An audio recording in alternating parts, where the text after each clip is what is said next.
The National Women's Council of Ireland (NWCI) has called for an independent investigation into the conduct and behaviour of Michael Colgan during his tenure at the Gate Theatre.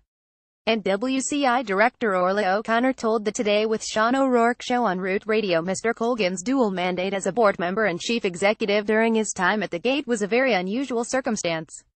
Ms. O'Connor also commended the bravery of Grace Diaz after the theatre director last week published an account of alleged sexual harassment by Mr. Colgan during an encounter at a Dublin bar in 2016.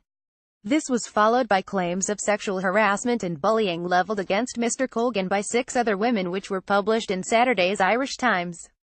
It needs to be a body doing the investigation that is very independent of the Gate board, because that's certainly some of the concerns that the women are raising, Ms. O'Connor said.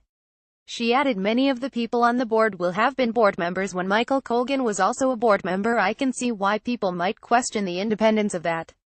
We need to see a more fully fledged independent investigation, one that is not controlled by the Gate Theatre.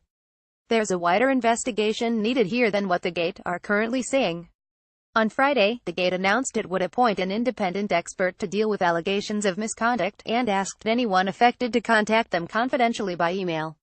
In response, several of the women who have made allegations against Mr. Colgan, including 2 who spoke to the Irish Times on Saturday, questioned the independence of an investigation that is funded and administered directly by the Gate and said they would not be contacting the theatre. Ms. O'Connor also questioned procedures within the Gate Theatre for reporting allegations of sexual harassment prior to the public claims against Mr. Colgan, and said employers need to take a proactive stance on the issue. We know that while legislation is there, legislation isn't good enough. There needs to be a proactive stance taken within organizations that supports and encourages, and also have a zero-tolerance attitude to this kind of behavior. Speaking on RTE's Morning Ireland earlier on Monday, Ms. Diaz called for strengthened regulations around reporting of sexual harassment allegations. She said while the laws exist to protect many people's good name, they also allowed someone to abuse their power. I'd love to see a change in that in our country. Meanwhile, the head of the Arts Council has encouraged actors who have experienced similar alleged abuse to talk openly about it. They need to be able to tell their stories. The genie is out of the bottle, they need to talk openly, said Orlaith McBride, also speaking on Root Radio. Ms. McBride pointed out the Arts Council was not a regulatory body. We can only know what we know. She said all organizations that receive Arts Council funding had to confirm that they complied with all aspects of the Employment Equality Act. Meanwhile, a SIP2 trade union official has said that early in 2016, the union asked the Arts Council to include anti-bullying procedures as a requirement for funding, but that the Arts Council said such an issue did not fall under its remit.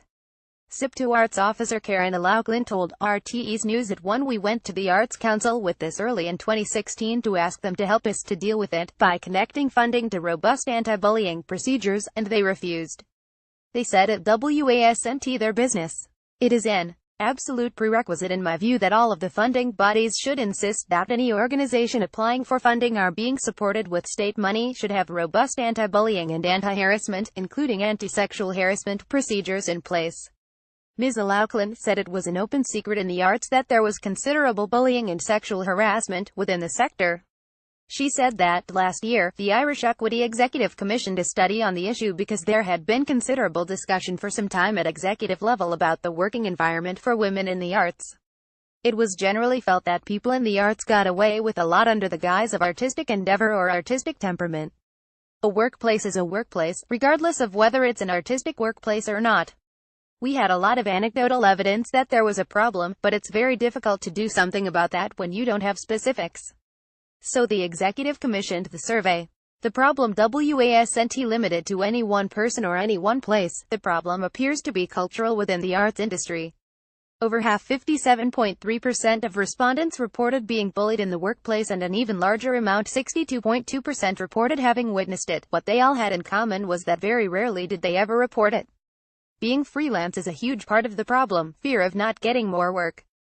That's not to say that the problem doesn't exist in artistic employments where people have a lot of power and they have the ability to hire and fire at will. But certainly for freelance people, it is much more significant. They are the original precarious workers, they depend very much on their reputation. If somebody sets out to besmirch their reputation by suggesting that they might be uncooperative or that they might be awkward, all because they wouldn't cooperate with something else of an inappropriate nature, well then that's a very serious problem in my view. Bullying is not that hard to define because a workplace is a workplace and people are entitled to work with a degree of dignity and respect. So if somebody is shouting, or if somebody is making unreasonable demands, if somebody is giving you a hard time in general for no reason, if somebody is touching you inappropriately, making lewd comments, making sexual suggestions, all of that is inappropriate in a workplace environment. Ms. O'Loughlin said such problems were not new and that Irish actor Maureen O'Hara had talked about it as far back as the 1940s. She said she did not agree with the Taoiseach's comments about systemic bullying. I don't agree. I think it slightly diminishes the problem because if somebody is inappropriate with you at work or touching you inappropriately, they don't have to do it every single day for it to be systemic. People could, by their actions, create very hostile environments, she said.